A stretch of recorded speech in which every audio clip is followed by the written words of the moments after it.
প্রত্যেকবারের মতো এবার আমি নিয়ে চলে এসেছি নতুন একটা রেসিপি। তো আজকে আমি বানাচ্ছি একটু টক একটু ঝাল একটা নতুন রেসিপি। তো সেই টক ঝাল রেসিপির জন্য আমি এখানে নিয়ে চলে এসেছি আজকে দই দিয়ে ঢ্যাঁড়সের একটা রেসিপি। তো দই দিয়ে ঢ্যাঁড়স রেসিপির জন্য প্রথমে কিন্তু আমি ঢ্যাঁড়সটাকে ভালো করে কিন্তু ধুয়ে কেটে নিয়েছি। কড়ার মধ্যে তেল গরম করে তার মধ্যে দিয়ে দেবো পেঁয়াজ কুচি। পেঁয়াজটা যতক্ষণে ভাজা হচ্ছে ততক্ষণে তোমাদের কাছে আমার একটাই অনুরোধ, তোমরা যারা আমার ভিডিওটা দেখছো তোমরা পুরো ভিডিওটা দেখো, পুরো ভিডিও দেখে একটা লাইক আর কমেন্ট করতে ভুলো না। নতুন যারা দেখছো তাদের কাছে আমার একটাই অনুরোধ, তোমরা আমার প্লিজ চ্যানেলটাকে সাবস্ক্রাইব করে দাও।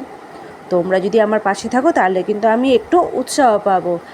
তারপরে আমি এখানে যখন পেঁয়াজটা ভাজা হয়ে গেছে তখন তার মধ্যে দিয়ে দিয়েছি ঢ্যাঁড়সগুলো ভালো করে কিন্তু পেঁয়াজের সাথে ভেজে নেব।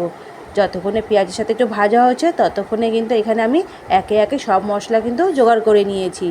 আর এখানে নিয়েছি কিন্তু আমি টক দই। তারপরে এখানে আমি ঢ্যাঁড়সের মধ্যে দিয়ে দিয়েছি বাকি মশলা বলতে যেগুলো আমি এখানে এই সবজিতে দেবো বলে। তো এর মধ্যে দিয়েছি নুন, হলুদ, জিরে গুঁড়ো, ধনে গুঁড়ো আর দিয়েছি সামান্য পরিমাণে গুঁড়ো লঙ্কা। সব মশলা কিন্তু এর মধ্যে আমি দিয়ে দিয়েছি। দিয়ে ভালো করে কিন্তু একটু নেড়ে চেড়ে নেব। কিন্তু যখন মশলাটা লেগে যাচ্ছে তখন কিন্তু তার মধ্যে দিয়ে দেবো অল্প পরিমাণে জল দিয়ে ভালো কিন্তু করে আমি ঢ্যাঁড়সটাকে মশলার সাথে ভেজে নেব। মশলার সাথে যখন ভালো করে ঢ্যাঁড়সটা ভাজা হয়ে আসবে তখন আমি তার মধ্যে দিয়ে দেবো টক দই দিয়ে ভালো করে কিন্তু আমি মিশিয়ে দেবো ঢ্যাঁড়সের সাথে, নেড়ে চেড়ে নেব।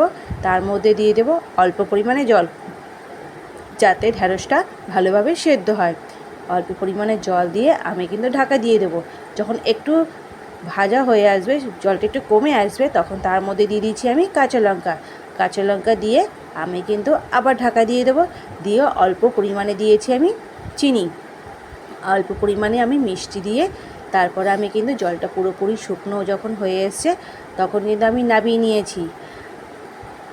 তারপরে নামিয়ে নেওয়ার পর এই যে রেসিপিটা আছে এটা তোমরা যদি ঘরে তৈরি করে ভাত বা রুটির সাথে খাও এটা কিন্তু অসাধারণ লাগবে খেতে।